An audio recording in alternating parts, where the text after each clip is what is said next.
on the drive for the message Soli Deo Gloria. The reformers during their time were so zealous because glory was ushered unto the Pope, the priest, and some people, and including salvation. Glory was attributed and ushered to other names. And the reformers who engaged in the truthfulness of the Holy Scripture come up with a passionate conviction. And they realized upon studying the letters of Paul that all glory must be ushered unto God and God alone. And that was their passion. And that's why this tenets was established. And the heart of it never changes. Up to this time, it is still the call for Christianity's goal. And that is to give and to bring glory unto the Lord. Amen. So, I'll be using Acts chapter 7, an example of the first Christian martyr, si Stephen. And Stephen's response when he was charged of heresy and rebellion. And during that time when he was captured, Stephen knew that they were out to kill him. And so he knew he had one shot only to speak the truth. And in that particular record, or that account in Acts chapter 7, even Acts chapter 6, he preached with all of his heart, passionately. He knew he had one shot only to speak them the cause of the good news. And so because of that, reports were given, lies and extreme reports saying that Stephen made a heresy, and so many accusations. And in verse 1, the high priest asked him, are these charges true?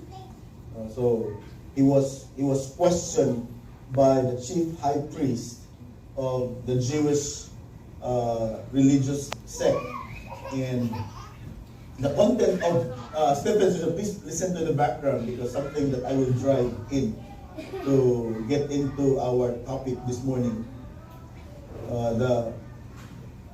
His response of this question are these charges, and you know the charges, right? That he's blaspheming, and that he's speaking heresy, and that he's against the government, that he plans to overthrow the Roman government. All these things lie, and his answer doesn't really address directly to the accusation.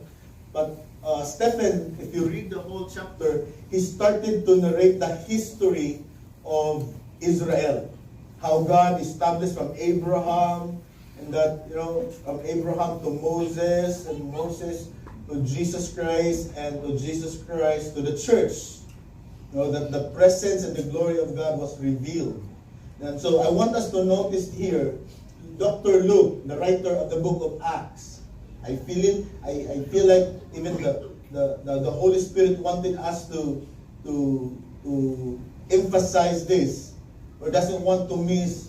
In Acts chapter 7 verse 2, it says, to this Stephen replied, brothers and fathers, listen to me. Now take note, the scenario here was a public contention. There was a public arguments. People were accusing him, and Stephen was just pinned in the background, and he had only last chance, and it was so intense. And he responded, brothers and fathers, listen to me.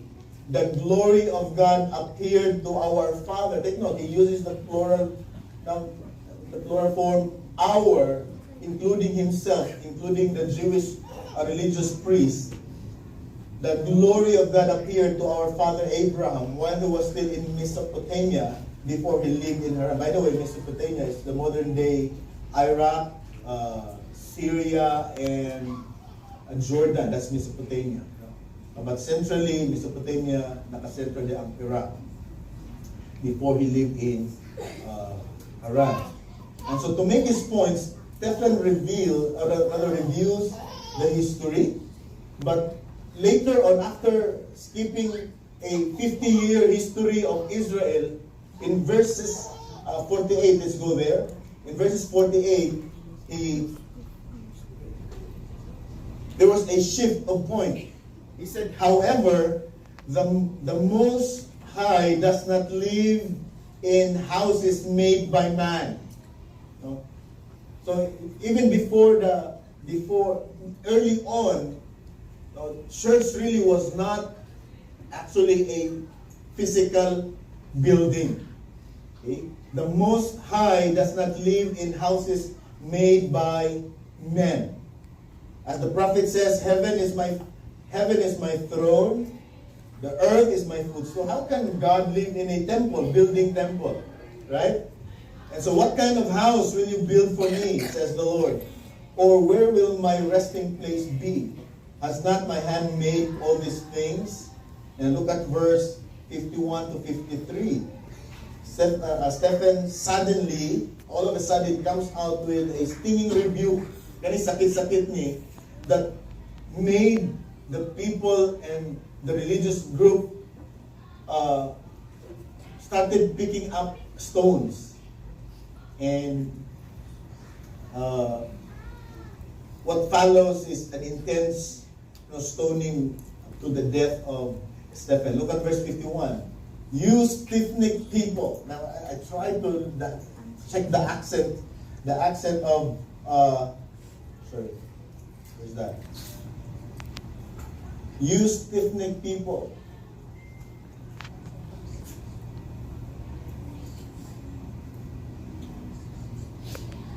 With uncircumcised hearts and ears. You are just like your fathers. No? Pakiura mo sa inyong mamahangapa. Yung nunuan. You always resist the Holy Spirit. Was there ever a prophet your fathers did not persecute? They even killed those who predicted the coming of the righteous one. Christmas. So those prophets that pronounced the coming of the Messiah, they killed these Roman religious leaders. And now you have betrayed and murdered him, referring to Jesus Christ.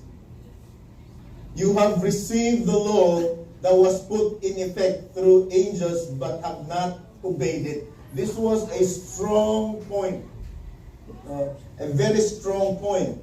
And then also at the end of this account, if we go to verses 54 to 59, Stephen emphasizes something. Look at this, verse 54.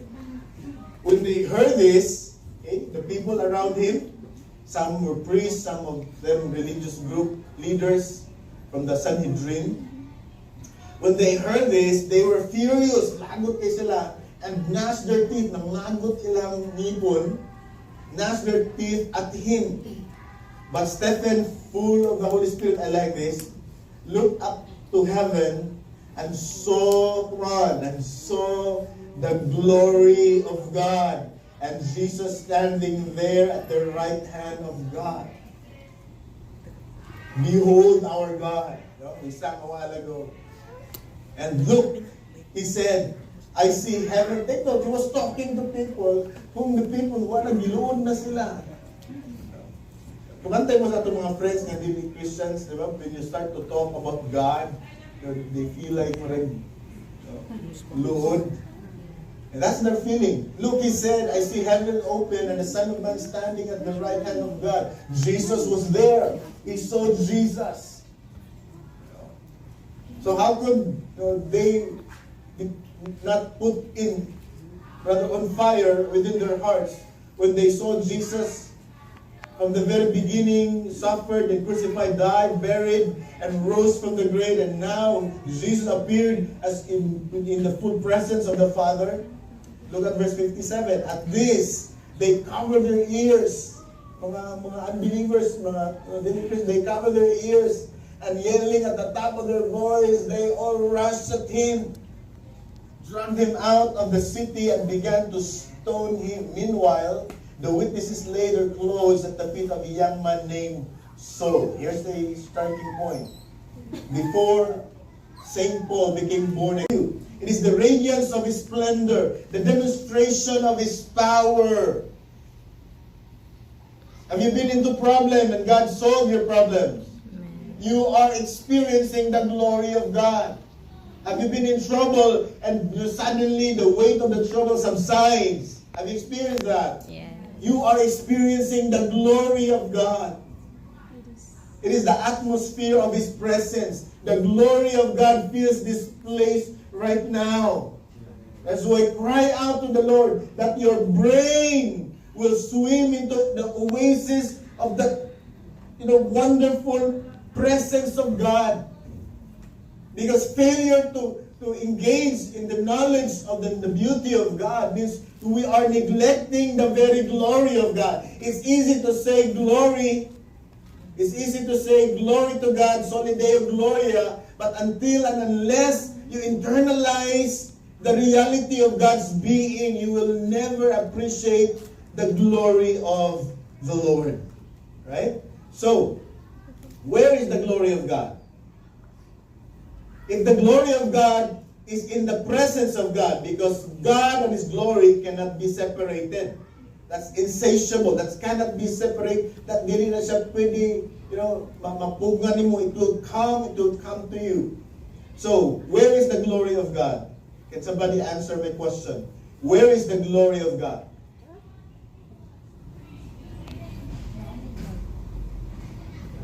Okay.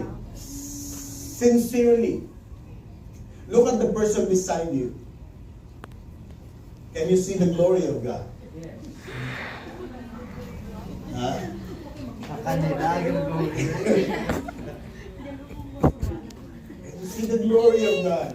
So, church, it's a matter of translating our understanding from the natural to the spiritual.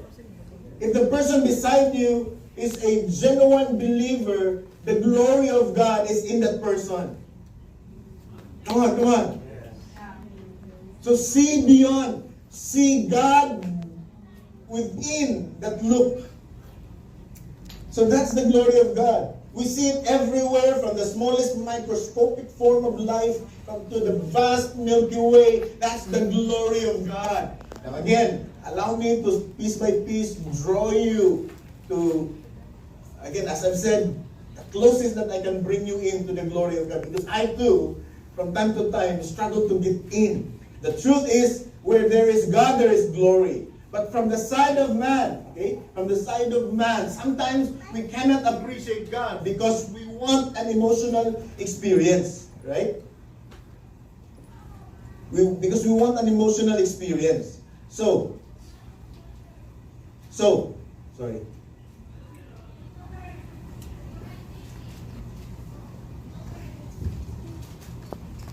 So, where's the glory of God again? It is everywhere. Everywhere. You see the glory of God. That's why it is a sin to pronounce hatred, to pronounce anger, to pronounce on something that God created. Right? So the Bible says, let's go to Psalm 97, verse 6. The heavens proclaim His righteousness. Every nation see His glory. Right? So all throughout history, God revealed His glory to the people from different settings. From Abraham, He revealed Himself, actually from the side of, from the Garden of Eden, God's glory was there already. Next, to Abraham, to Moses, then to the tabernacle, the literal building temple at that time. God destroyed it because His intention is to live in the temple not made by human hands anymore. And that is why it is the presence of, in our lives, there is the presence of God, the Holy Spirit. And now the church. So the glory of God is in the church. Are you part of the church? Yes. So we are a glorious church, not because we are perfect church. We are a glorious church because the truth is the presence of God and the glory of God is in His church. So Jesus came to earth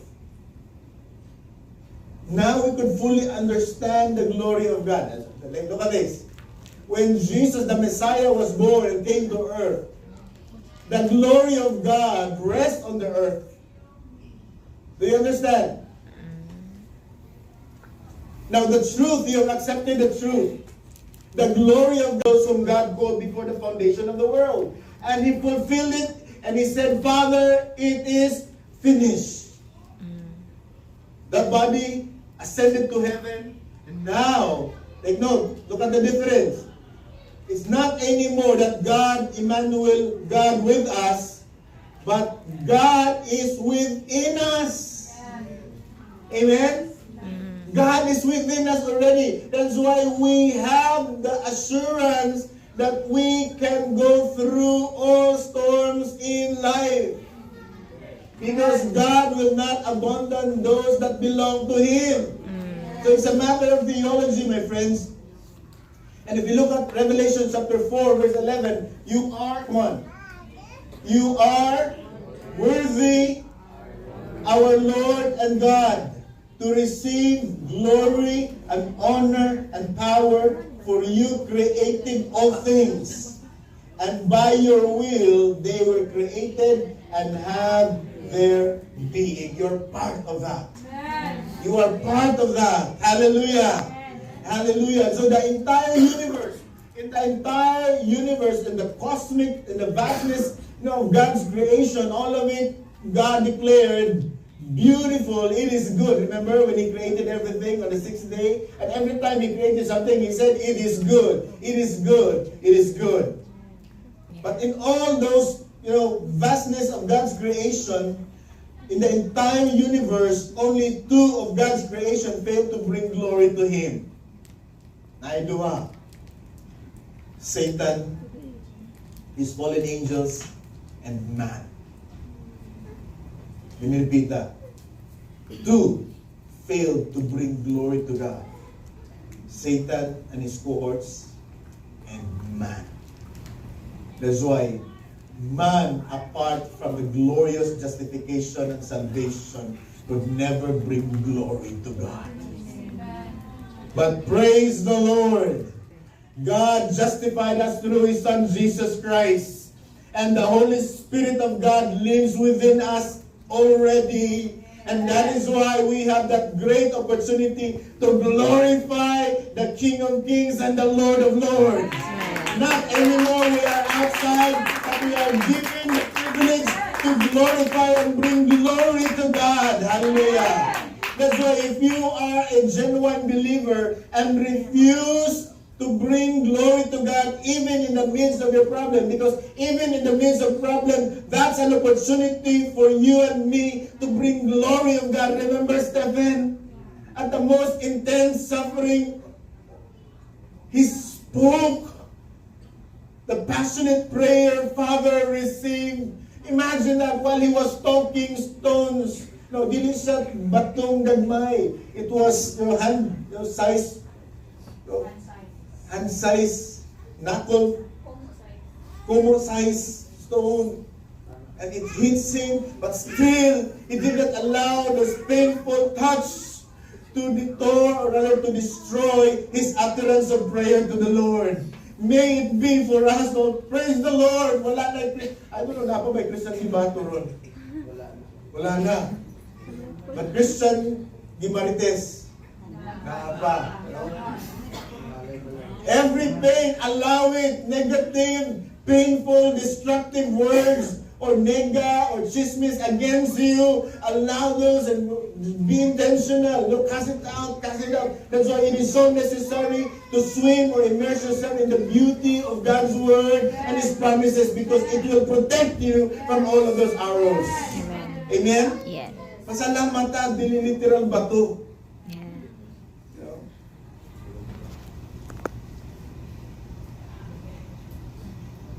All sin at its root is failing to give glory to God. Living for God's glory is the greatest achievement a Christian can accomplish. Let me repeat that. Living for God's glory. In other words, you intentionally want to praise the Lord in spite of. Come on. Yes. Easy? No. By your own, it is impossible. Yeah. Listen, church, Christian living by your own is impossibility. And all of the commandments of God is impossibility in its case for us. That is why, without God, we are nothing. So to bring glory to God ought to be the supreme goal of our lives. Let me repeat that all together with me, please. To bring glory to God ought to be, o kinahanglan jud, no? The supreme goal of our lives. Yes. If you come here because wala lang kayo lingaw and you just want a pastime to watch or bitaw, ako excited ko sa SM, excited ko sa Ayala. No, if you come here without reason, you are failing to give glory to God. But if you come here purely, you just want to give glory to the Lord by this time, the time that you are alive, then you are giving glory unto the Lord. That's our supreme goal. We are here to bring glory unto our great God. Hallelujah. And as part of the church, how can I bring glory to God? How can you bring glory to the Lord? Jesus told the Father, look at this, in John chapter 17, okay? So let's set the first and the greatest model of all. This is Jesus, John 17 verse 4 and 5.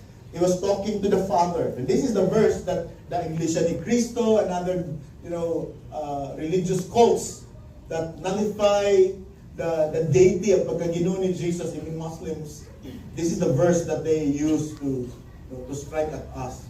If He is really God, why is He talking to God? So if He's talking to God and He is God, then there are two gods. And if you're not grounded with the Word, you will be shocked. Because Jesus here, now context, Jesus was on earth.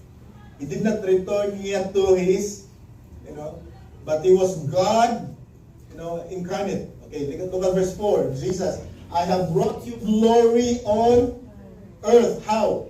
By completing the work you gave me to do. So how to bring glory to God? By completing the work God gave Him to do.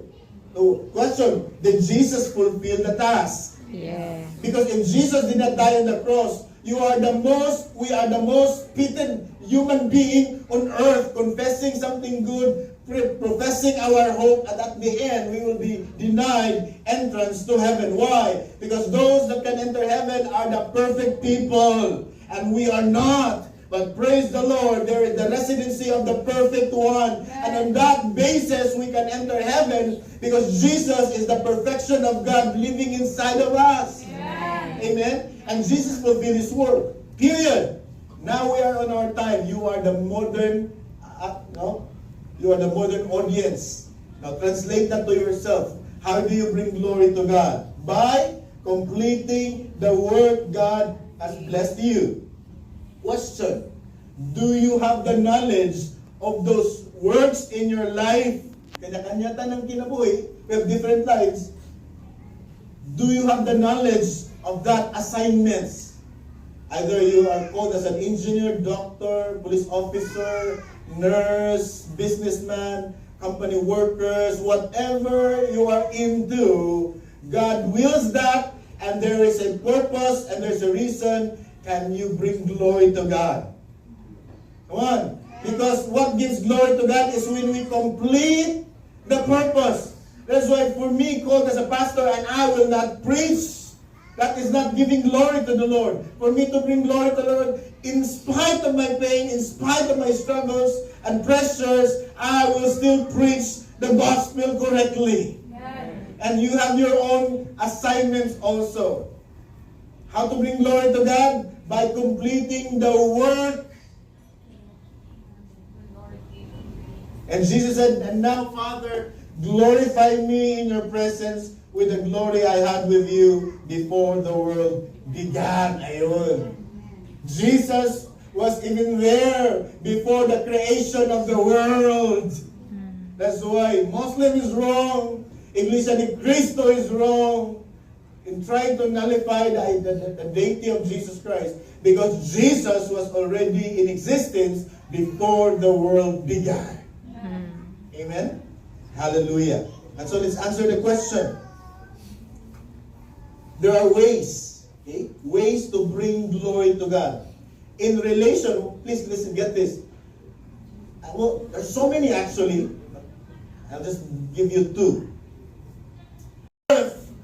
And He will bring us into the full presence of God. That's even, unimaginable for this time natong kinabuhi. So mag-imagine ta ng heaven, gold, pero niya itong ma-describe, di ba? Gold, yun, gold ako. Pakapis-pis ba kung ang tubuog? Wala po yan. By the way, wala'y emulyer sa langit.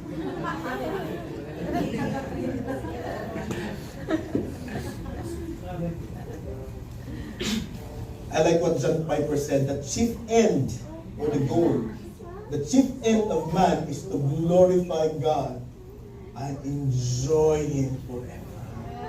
And when I say enjoy based on at least the closest that I could bring into my comprehension, is that everything will come into zero appreciation and boom, 100% appreciation to this one.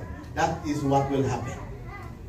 Kumbaga, it's not like weighing scale na minute na kayo rin when God appears and then magbalansi. No. When this is what gives you value, and when God steps into your life, it will go like this. Look at me. It will go like this. Boom. Everything will come into zero value because the full value and importance of God in your life is in effect. Amen. That's why this is just a tidbit, grace by grace, glory to glory, faith by faith experience. Walay full experience, only the positional experience with God. Why? Because we sin from time to time. Amen? If God will give the full effect of His glory, and when we sin, we die. For now, it was just, every sin is covered by grace. And when you're covered by grace, you start to realize and you start to say, oh, I'm sorry. God help me. So, question. How do you know that you are glorifying God? Come on. You enjoy. You enjoy.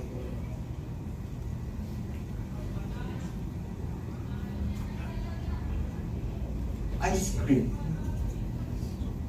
When you eat ice cream, then the truth is, ice cream's description is, di ba? But it is when you tasted, what's your favorite? Cookies and cream with chili. Chili cookies and cream.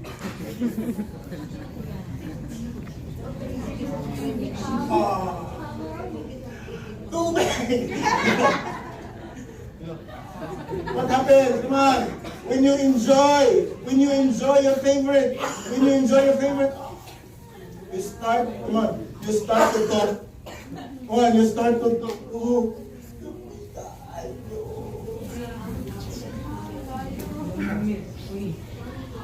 I wonder why sometimes when Christians appreciate the knowledge, ano dili man ta kapanabi? Diba? Come on. If you are rebuked, so be it. We need to be rebuked. Because sometimes we're just going through the motion of Christianity without enjoying the presence of God. So the key to genuine Christian journey is you're enjoying the presence of God. You are enjoying the ride. Isang nagsuka-suka na. Oh, ba't nagsisilip yung buhay? God wants our worship to be motivated by love. God wants our service to be motivated by thanksgiving and delight. Say delight. Not duty. Are you here because it is your duty as a Christian? No. Well. Yeah. Sure. You're here It is not your duty. There's a joy, at least a glimpse. Come on, are you excited? Yeah. You know? So if you are excited, you are giving glory to the Lord. Yay. By the time, listen, by the time you made that inner decision, maligo ko, mulakaw ko, you are already giving glory to the Lord. Amen? And your physical coming here is just the fruit of your decision. Yeah. And now you're here. Glory to God. Amen? Glory to God. John 5%, ingon siya, God is most glorified in us when we are most satisfied in Him. God is most glorified in us. Where is God? Where is God? Church, within us, within our system, within in the thalamus, in our consciousness, God is there in the heart. Heart means center. The central consciousness, when God is there, He is glorified when we are most satisfied in Him. So we cannot glorify God when we are not happy in His presence. Is that enough? Come on. We are not glorifying God if we are not satisfied, when we are not happy with what He is presenting to you. Look at church. Even problems and trials actually a gift. When God gives you pain and trials, you are blessed. Right? You are blessed. And when we don't appreciate God even in our trials, we are not glorifying God. So, worship is a lifestyle of enjoying God. That ought to be like that. But, we entered into a sin confess cycle. God is gracious. He always forgives us. Present tense forgiveness.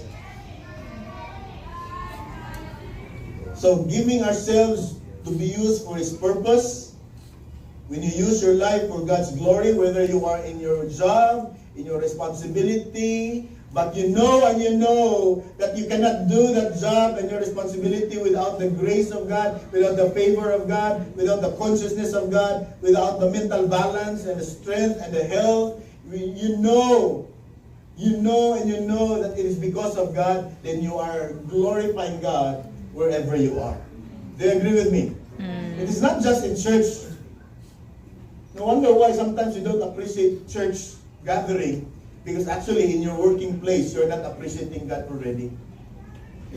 Is that safe to say? Because you're not used to glorify God even while you're working. That's why even coming to church, there's no difference. But whether out there and in here, you realize the truth that God is with you and you're appreciating His value. The power of the Holy Spirit will pave the way for whatever wall is that. And even in the pains, even sa tunga-tunga sa problema, makita nimo ang beauty ni God. And that's the mastery of Peter's explanation when it comes to trials. That we are in the closest experience of who and what God is in the midst of our painful trials, not in the midst of our blessings. In fact, because of blessings, we shun away from the appreciation of God. Knowledge na lang habilin. Do you agree with me? Knowledge na lang. Agree, amen. But wala na tong enjoying Him.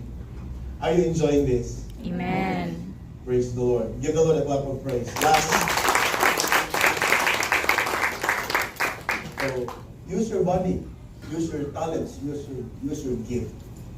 With correct understanding. And you know that you are glorifying God. Are you enjoying your work? Come on, practical na ta. Are you enjoying your work? Yes. Kamay na lang. Konti na lang yung mag-work ka because you still need to receive bonus. People, they resign after Christmas.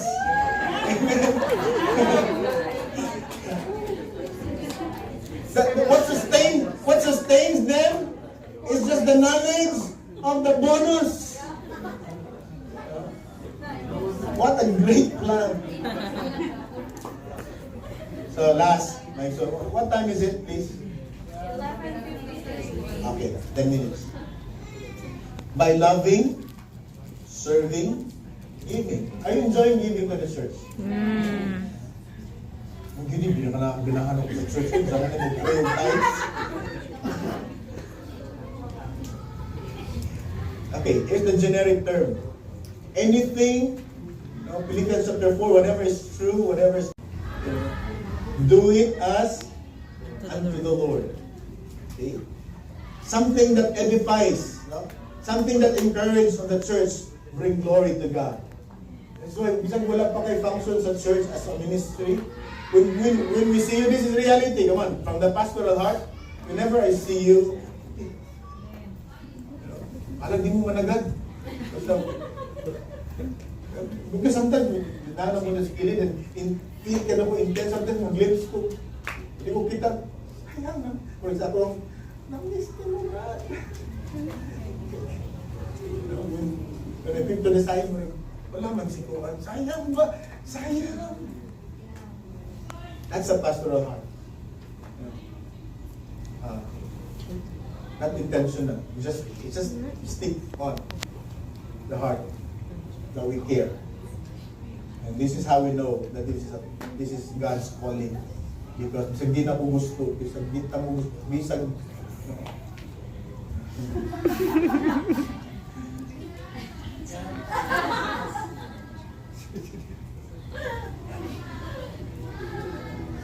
and suddenly you just see your pastor in the emergency room. Okay, ugong naman niya ang mga problema. But of course, I'm not begging for your the care of God is enough, more than enough. I don't need. But praise the Lord. Those who are closest to you, those are the closest instruments of God, and that is the church. Amen. When I was rushed to the hospital, a week after, I received a monetary blessing from people. 5-5 lang. 5-5 na. Abot yun doon. Abot yung dako-dako. Praise the Lord. By the way, thank you. Church, thank you. Okay, so, look at this. Colossians chapter 3, verse 16 and 17. Let the word of Christ dwell in you richly as you teach and admonish. You know what's admonish? One. Admonish means, come on, tambag nga dala encouragement. Ano admonish? Okay? Yun yung sanaan lagi siya makatagalog. Yun yung anong tambag? Payo na nagdadala ng encouragement. Because namin payo na duot, di ba? Sinabi ko sa iyo, hindi kasi kaya nagiginig sa akin.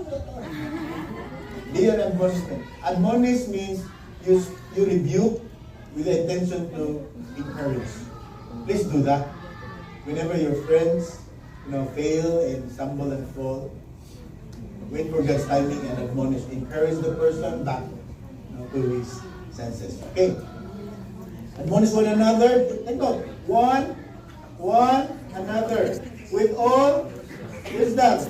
So kung magpapayo ka, gamitin mo wisdom ni Lord. What to say, when to say it, how to say it, and ask for my financial blessings para i-treat mo siya, because when you treat the person, pakanon mo, maikom na siya mo. That's why, panambag na rin ka, pakana. Pakainin mo, and just strike to the point. Kaya, magkagot-kagot na yung ipon. But look at this, as you sing psalms, praise the Lord, hymns and spiritual songs, with gratitude in your hearts to God. That's giving glory to God. Okay? Look at verse 17. And whatever you do, whether in words or in action or deeds, do it all in the name of the Lord. Amen. Giving thanks to God the Father through Him. Whatever is your work, I don't know when yung work nila ni Zinger sa mga soko, how can you glorify God with sing that person? Thank you for the time.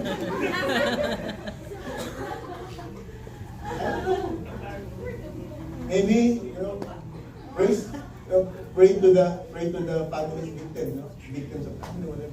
Basta honor the Lord in whatever circumstances. Okay, Maro? Give Maro. thanks, look at that. Whatever you do, whether you do it all in the name of the Lord Jesus Christ, giving thanks to God the Father through Him. What's the Him there? Jesus Christ. Look at Colossians chapter 3, verse 23 to 24. Whatever you do, work at it with all your heart, as working for the Lord, not for men. And it's gonna be hard if you separate church ministry and your business and your job. If you separate that, boom, you will be confused. Magkalikot-likot na dito na kita. Magkamekos-mekos na yung muhang. Kasi mekos na yan.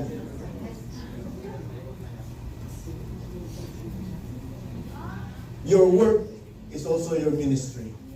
Amen? So since you know that you will receive an inheritance from the Lord as a reward, it is the Lord Christ you are serving. Hallelujah. It is the Lord God you are serving. Because worship is latrio. And latrio is worship and serving. Pareho na sila. Tuwad-tuwaro na mo. Kwarta rin hapon na. So that's how we give glory to God. In church and outside of church, you are serving God. You are glorifying God. So, now I want you to process with me here about the existence of God. Look at that. God does not exist for the happiness of man. I want to delete that. I want to erase that by pushing in truth. I want to push that out in your mind. Because sometimes that is how Christians approach God. As if God is obligated to bless us. Lord, anak mo ako. Lord, I am your child, Lord. Lord, make me happy. As if God's responsibility is to make us happy. No, the main purpose of God is not to make us happy. So to say that. But I want to destroy that. If you're here believing that God's goal is for you to be happy. God does not exist for the happiness of man. Man exists for the holiness and glory of God. In my closing point, in the most clearest sense of Soli Deo Gloria, Soli Deo Gloria, or glory to God alone, two major emphasis that I want to close it with. Two major emphasis of Soli Deo Gloria. What is this? Glory to God alone. Glory to God alone. Two major goal or emphasis of Soli Deo Gloria. There are two major emphasis. One is in relation to man. Okay? So, in relation to man, glory to God alone. Man has to give all glory to God alone. If you want to appreciate the reformers during their time, they argue because salvation was attributed to performance, to the Pope, and to people. And the reformers, Martin Luther and Jerome King, Jerome, John Nash, and all of these reformers in the past, their passion is, no, we have no participation in our salvation because it is God who paid it all. So in relation to man, you will understand what glory to God alone if you perform the task that God has given you, and that is to give glory, all glory to God and alone, Him alone. Isaiah chapter 43 verse 6 and 7, I will say to the north, this is God, prophetic word through Isaiah, the people of God who are in the north, those that are called by God, God is calling them, give them up. And those who are in the south, of course referring to the Jews at that time, but we are now part of the families of God. Do not hold them back. Bring my sons afar. Now take note, there's the word. And my daughters from the ends of the earth. Everyone who is called by my name, look at that, whom I created for my glory, whom I formed and made. Look at this. The people of God were created for the glory of God. That's why when God had that purpose that we are created for His glory and we are being hindered, we are being dispersed, we are being destroyed, we are being outcast, one day God will speak a word to bring you in back. God will bring restoration in your glory. Do you see the difference? It is not because why? You are not worthy, we are not worthy. And God is not obligated to make us happy, but the only way when God's calling for us to glorify Him, the natural fruit or the natural outflow of God giving glory to God is secondly, we become happy. But that is not the primary goal. Amen? That's why God would sometimes bring in intense pain and trials in your life. If that is so, that you will bring glory to God and God will do it. So, life is wasted when we do not live for the glory of God. Say that one more time. Life is wasted when we do not live for the glory of God. Second, if it is in relation to man, man has to bring glory to the Lord. The second point is in relation to God. Okay, so two parts. Okay, two perspectives. One is in relation to God, a man in relation to God. In relation to man, And number two is in relation to God. Look at this. God exists for the passion for His own glory. He's not commanding us, come on, glorify me, because my glory is decreasing. I need you to put in glory to my name, because it is decreasing, because a lot of people, departed from me. Christians, my child, give glory to me. No! Come on! No! God exists, and His passion is to bring glory unto His name. Is that selfishness? No! It is gracious glory unto Himself.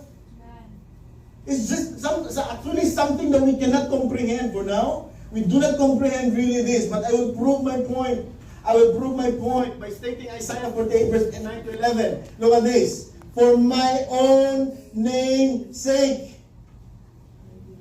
For my own name's sake, I delay my wrath. And that's why, no matter how we sin and fall, we are still under grace. We still eat. We still have the opportunity.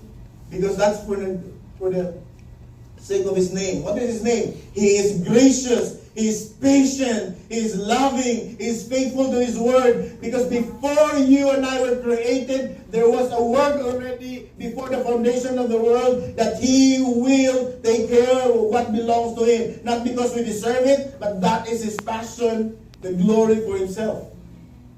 And for the sake of my praise, take note, my praise, I hold it back from you so as not to cut you off. That's why we are sustained. Amen? We survive. God didn't cut us off. Why? Because He is faithful to His word. And whenever His word is being fulfilled, it brings glory to Himself. Look at verse 10. See, I have refined you, praise the Lord. Though not as silver, I have tested you in the furnace of affliction. That's why whenever you have pains, you are being tested by God. God is not against you, church, friends. For my own sake, here we go again. For my own sake, sa akong kaugalingon, para sa akong kaugalingon, for my own sake, repeated twice, it is of utmost importance.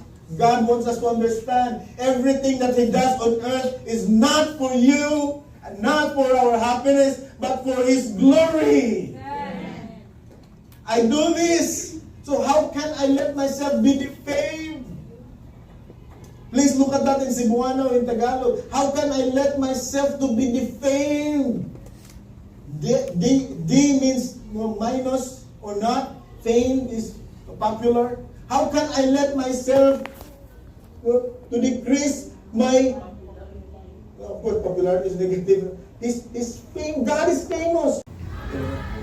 Do it as unto the Lord. Okay? Something that edifies, no? Something that encourages the church, bring glory to God. That's why, bisan wala pa kay function sa church as a ministry, when we see you, this is reality. Come on, from the pastoral heart, whenever I see you, alam, di mo managad. Because sometimes, nanang mo na sa kilid, and feel ka na ko intense, sometimes mag-glimpse ko. Hindi ko kita, sayang na. Or sa ako, na-miss ka mo, God. When I pick to the side, wala man si Kuan. Sayang ba? Sayang. That's a pastoral heart. Not intentional. You just stick on the heart that we care. And this is how we know that this is God's calling. Because bisag di na ko gusto, bisag di na mo gusto, bisag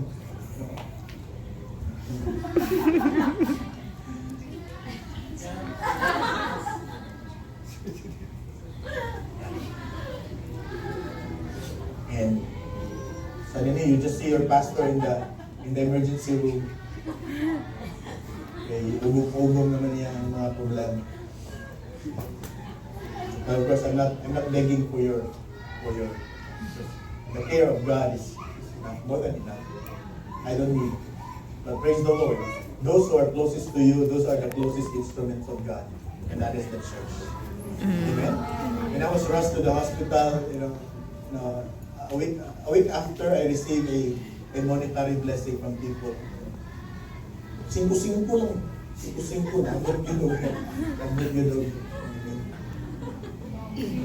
Nabot yung dako-dako. Praise the Lord. By the way, thank you, church. Thank you. Okay, so, look at this. Colossians chapter 3, verse 16 and 17. Let the word of Christ dwell in you richly as you teach and admonish. You know what's admonish? One. Admonish means, come on, tambag nga dala encouragement. Ano admonish? Okay? Yun yung, basta naan lagi siya, makatagalog. Yun yung, anong tambag? Payo na nagdadala ng encouragement. Because namin payo na duot, di ba? Sinabi ko sa iyo, hindi kasi kaya nagiginig sa akin. Hindi yan admonishment. Admonish means you rebuke with the intention to encourage. Please do that. Whenever your friends fail and stumble and fall, wait for God's timing and admonish. Encourage the person back to his senses. Okay? Admonish one another. Think of one another with all wisdom. So kung magpapayo ka, gamitin mo wisdom ni Lord. What to say, when to say it, how to say it, and ask for my financial blessings. Para i-treat mo siya, because when you treat the person, pakanon mo, maikom na siya mo. That's why, panambag na lang ka, pakana. Pakainin mo, and just strike to the point. And, magkagod-kagod na yung ikon. But look at this, as you sing psalms, praise the Lord, hymns and spiritual songs, with gratitude in your hearts to God. That's giving glory to God. Okay? Look at verse 17. And whatever you do, whether in words or in action or deeds, do it all in the name of the Lord. Amen. Giving thanks to God the Father through Him. Whatever is your work, I don't know when yung work niyo na ni Zinger sa mga soko, how can you glorify God with seeing that person? Thank you for the time.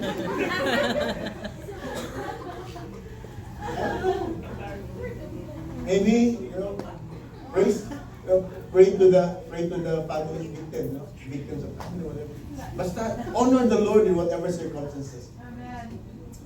Okay, Maro? Give thanks. Look at that. Whatever you do, whether you do it all in the name of the Lord Jesus Christ, giving thanks to God the Father through Him. What's the Him there? Jesus Christ. Look at Colossians chapter 3, verse 23 to 24. Whatever you do, work at it with all your heart as working for the Lord, not for men. And it's gonna be hard if you separate church ministry and your business and your job. If you separate that, boom, you will be confused. Magkalikot-likot na dito na kita. Magkamekos-mekos na imuhang. Yes, mekos na yan.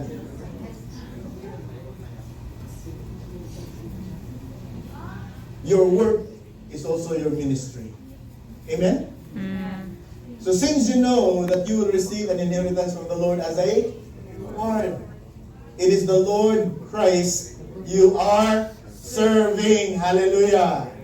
It is the Lord God you are serving. Because worship is latrio. And latrio is worship and serving. Pareho na sila. Tuwad-tuwaro na mo.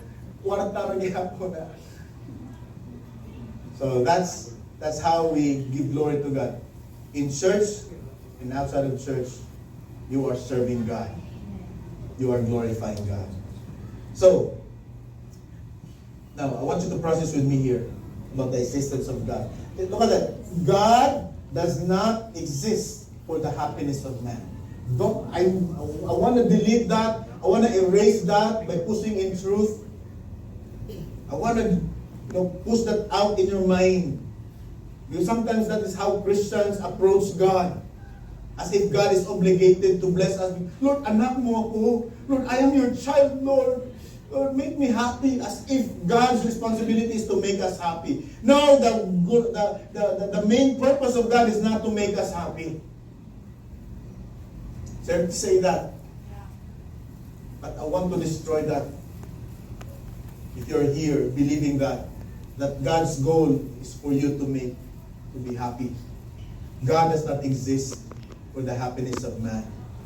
Man exists for the holiness and glory of God.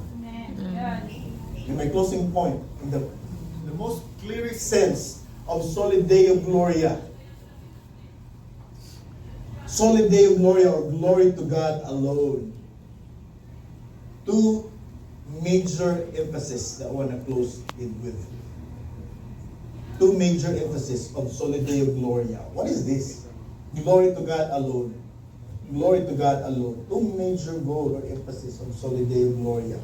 There are two major emphasis. One is in relation to man. Okay? So, in relation to man, glory to God alone.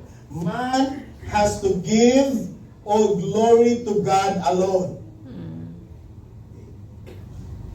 If you want to appreciate the reformers during their time, they argue because salvation was attributed to performance, to the Pope, and to people.